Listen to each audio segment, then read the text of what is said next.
Hi, my name's John Keenan, and I'm a first-year beekeeper. Well, I'm a first-year bee buyer in Northern Virginia, just outside of Washington, D.C. And if I keep these through the winter, then I'll officially be a beekeeper. I'm recording this video as a way to keep notes for myself, and I'm also recording this video as a way to communicate with the people who have mentored me to this point. And I'll just post it on YouTube, and if anybody else wants a chance to look at it, they can. If you have any mentorship tips to provide, please feel free to do so. Heckling is also going to be accepted, although probably not responded to. Any tools you see here, it took me most of the summer to figure out these, the wagon, the extra bee box. Anyway, they're all great ideas provided by other people, mentors, whether they knew it or not. Anyway, I'm off to inspect 2 hives today, and I'll be feeding pollen patties and sugar water. It's probably close to my last feeding of either of those elements for the season. They seemed like good ideas right before the fall ended. Anyway, off to work for the bees. If it looks like I've done a lot of like it's real easy, it's because I've done a lot of work prior to it to get everything ready.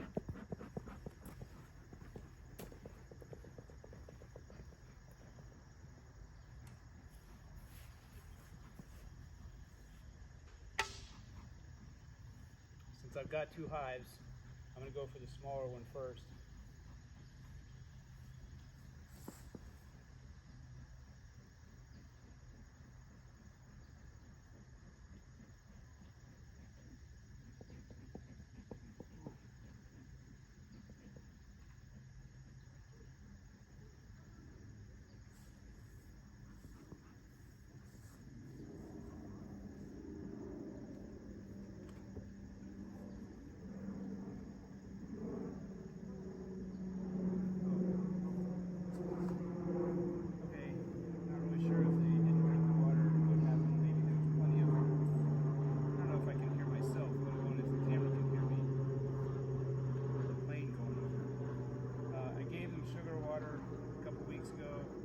Hive is smaller and they didn't drink everything I gave them, so I'm going to swap it out.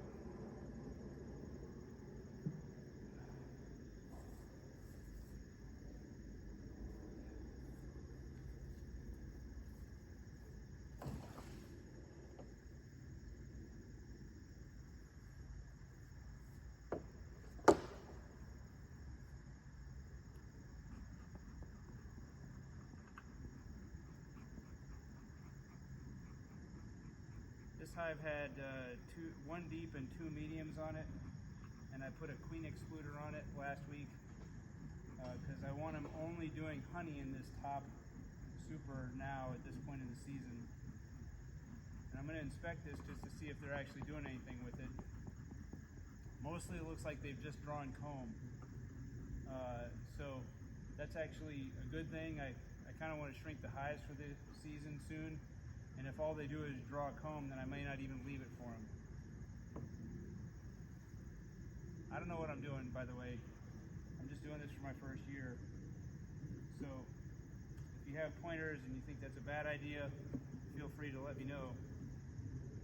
Otherwise, I'll probably reduce this hive or reduce this box and just leave them the main super and the deep.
so like I expected, this top box is really just drawn comb, which I want, but I want to save it for next year.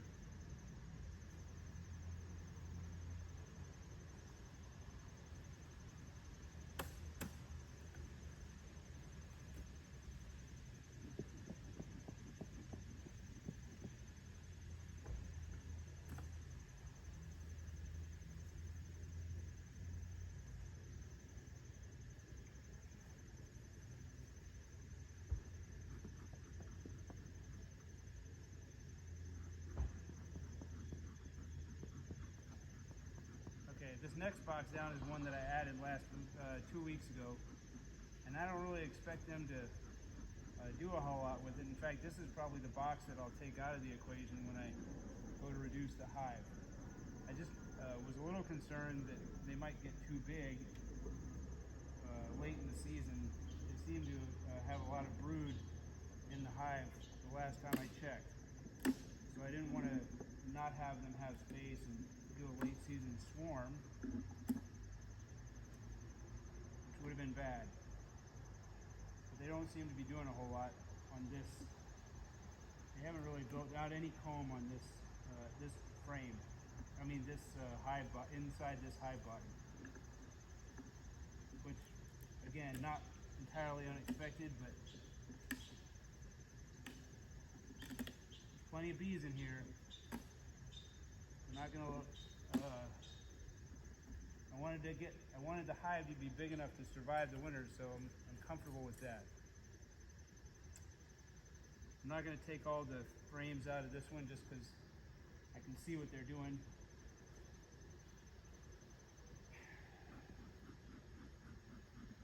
And I can see pretty much all the way through the frames, all the way through on all the frames, and there's just not enough there to really keep this in there throughout the winter. But I'm not reducing today.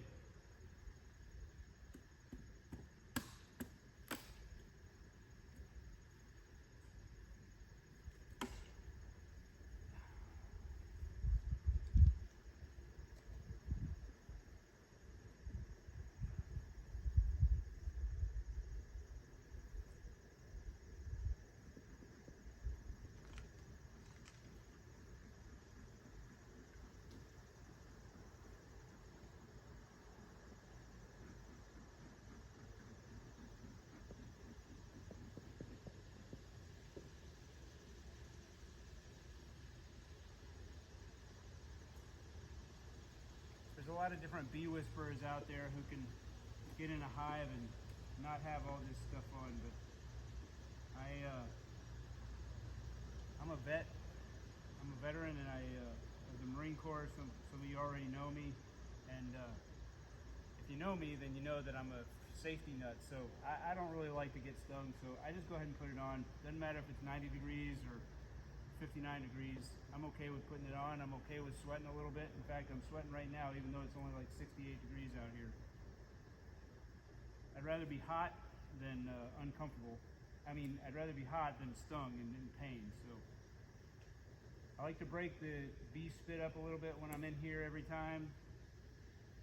I may come over and bring the camera closer to the hive. I'm not really sure as I go through these frames.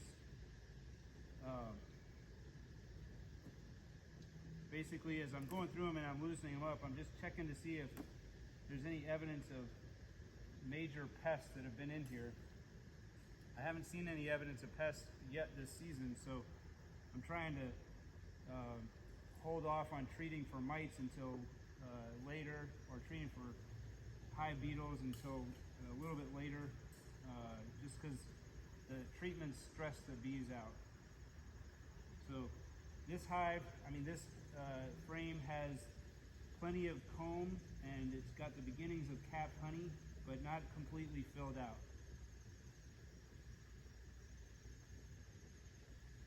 Earlier in the season, I checkerboarded the frames in this hive because the bees hadn't filled up all of them, and I was hoping that I could get them to fill out some. This was one of the ones that got checkerboarded from, and so I might move it around again. This particular frame is full. Feels really good. It's got plenty of capped honey. It's full, chock full of brood, which for me is like 50%, meaning there's plenty of room for brood, plenty of room for more brood, and plenty of brood about to hatch.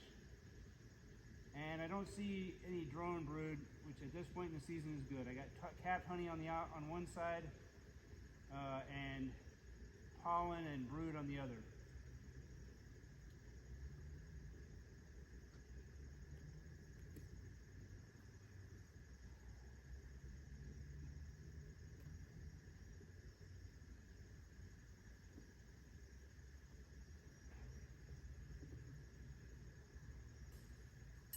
Try and go a couple of frames before smoking, because I don't know, I've heard different philosophies on the whole smoke thing, but you know, you're basically distracting the bees by, I think, telling them that their home's on fire.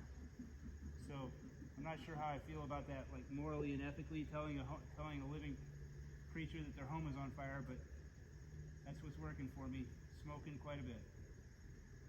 This has got some pretty dark comb on it. It's got a lot of brood. It's got honey on the outside. Doesn't feel like a lot of honey on the outside, but it's got some. This has got some honey that mashed open somehow.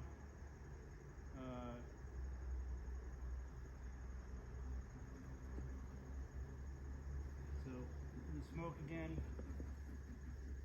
That's 3 frames in. The one good thing about talking myself through it is sometimes I forget where I am in this process. Uh-oh. I don't like it when the smoker goes out. If I don't pay enough attention to it, it goes out. I'm sure other people have the same issue. It didn't go out though, because there's flames in there and it's hot.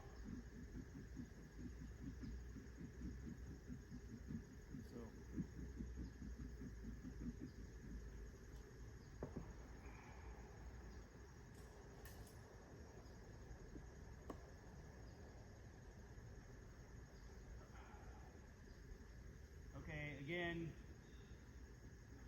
capped honey basically on where my right hand is on both sides of the hive, and brood like on 2/3 of the rest of the, hive, I keep saying that. The 2/3 of the frame is brood, either open or closed, larva, and 1/3 of the frame is honey.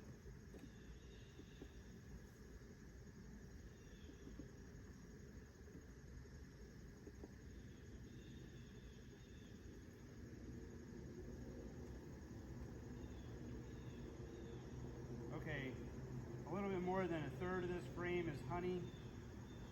There is larva, there's capped brood, more brood, more larva, more honey. This is probably like almost 40% honey.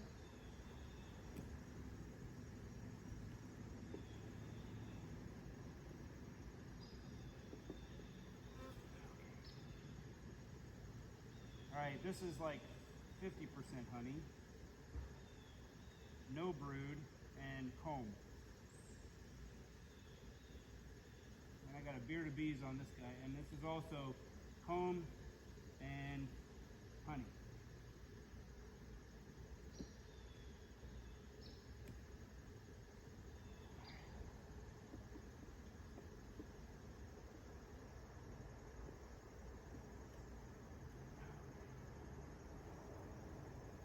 This is really just comb, and that's kind of what I expected. This is no comb.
Okay, for this hive I have a pollen patty, one pollen patty because it's the smaller hive.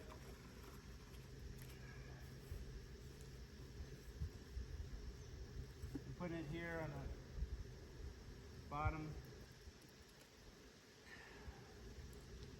Oh, shoot. These girls decided to get exactly where I didn't want them.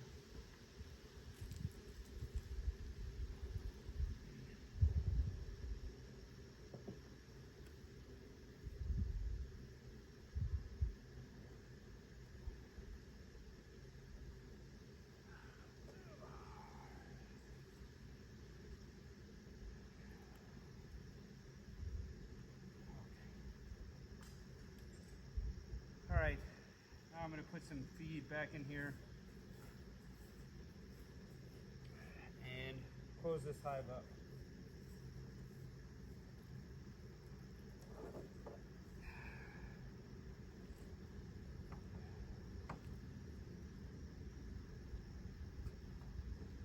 At this point, I'm not even sure if they need the sugar water. I just didn't want to leave them without anything. It's supposed to be I think it's probably pretty close to the fall flow. There's going to be a fall flow.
And that completes my inspection of what I think of as hive 2.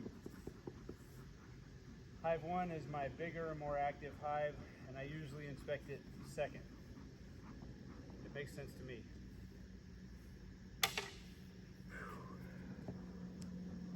One thing I've heard people doing is leaving their tools behind, in, or around the hive. I try not to do that.